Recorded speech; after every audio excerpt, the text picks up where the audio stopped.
How does a Wall Street legend, a financial genius, become the mastermind behind the biggest lie in history? This is the story of Bernie Madoff, a name that's now synonymous with fraud. But before the scandal, before the collapse, he was an icon.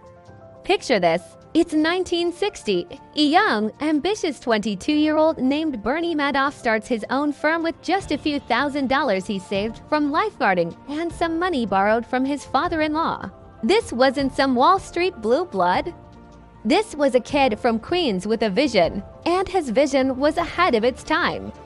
While other traders were still shouting on the floor of the stock exchange, Madoff was pioneering the use of computer technology for trading. This made him a trailblazer. His firm, Bernard L. Madoff Investment Securities, became one of the largest market makers on Wall Street. He wasn't just a tech guy, he was a leader. He even served as the chairman of the NASDAQ stock exchange. People trusted him. He was charming, respected, and moved in the most exclusive circles. He had an aura of invincibility. And this reputation opened doors to a very special, very secretive part of his business, his investment advisory arm. This was the inner sanctum, open only to a select few wealthy individuals, charities, hedge funds, even celebrities. If you got an invitation to invest with Bernie, you felt like you'd won the lottery. Why? Because he promised something that seemed almost magical: steady, reliable returns. We're talking 10 to 12% a year, every single year. Whether the market was booming or busting, Madoff's clients saw their statements go up, like clockwork. No volatility, no drama, just consistent growth. It was the holy grail of investing. People called it the Madoff Premium. It felt safe, secure, and incredibly exclusive. But here's the thing about magic tricks. They're usually an illusion. And Bernie Madoff was the greatest illusionist of all. The returns were too good to be true. The straight, upward sloping line of his fund's performance defied all economic logic. In the real world of investing, there are ups and downs, but in Bernie's world, it was always up. How was this possible? The truth is, it wasn't. There was no brilliant trading strategy. There were no secret algorithms.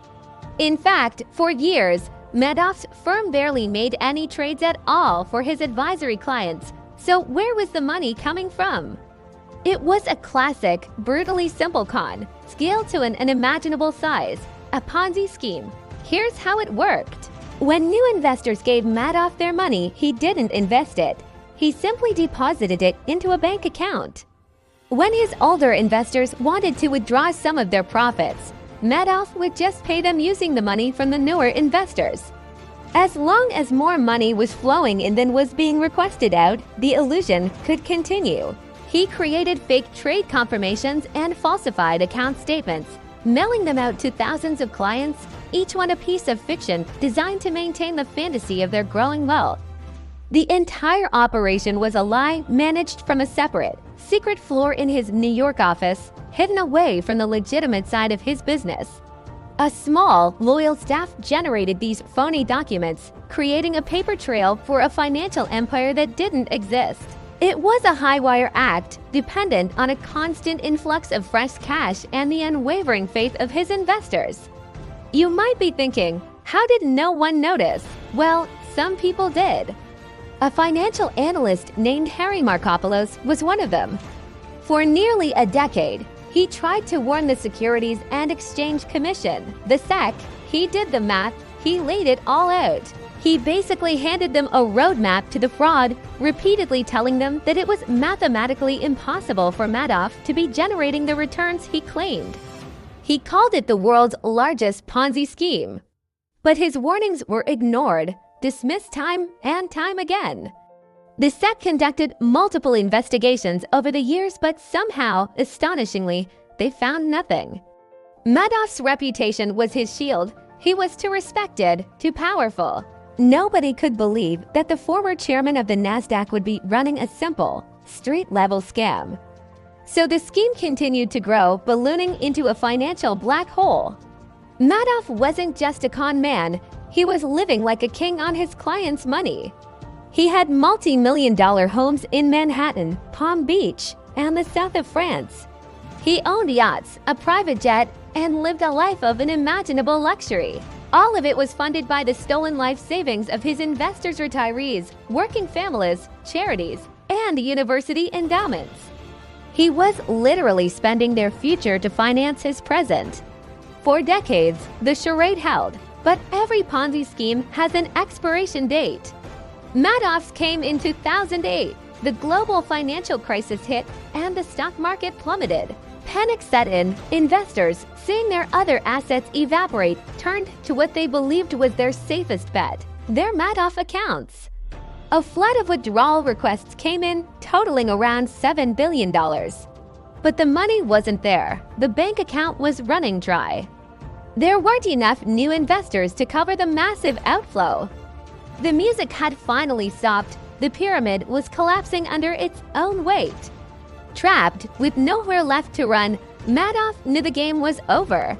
In early December 2008, he sat down with his two sons, Mark and Andrew, who both worked in the legitimate trading arm of his firm, completely unaware of the fraud.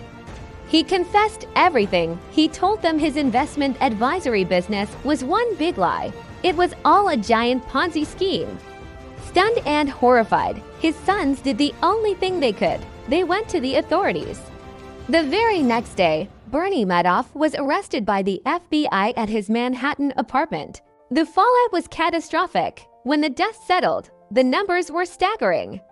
The fraud was estimated to be around $65 billion, the largest financial fraud in U.S. history. Thousands of victims lost everything. People who thought they were multimillionaires discovered they were broke.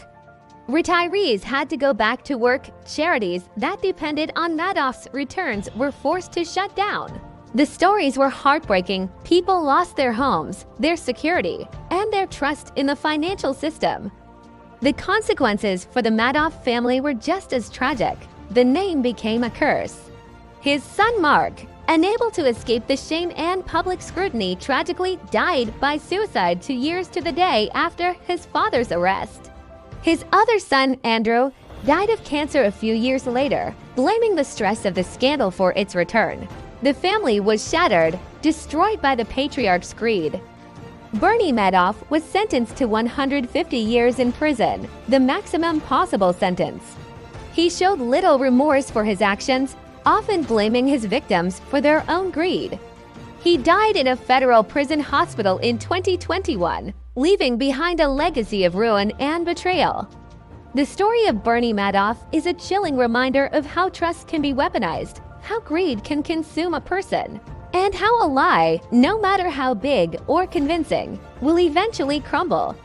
Thanks for watching, and if you found this story compelling, please consider subscribing for more deep dives into history's most fascinating events.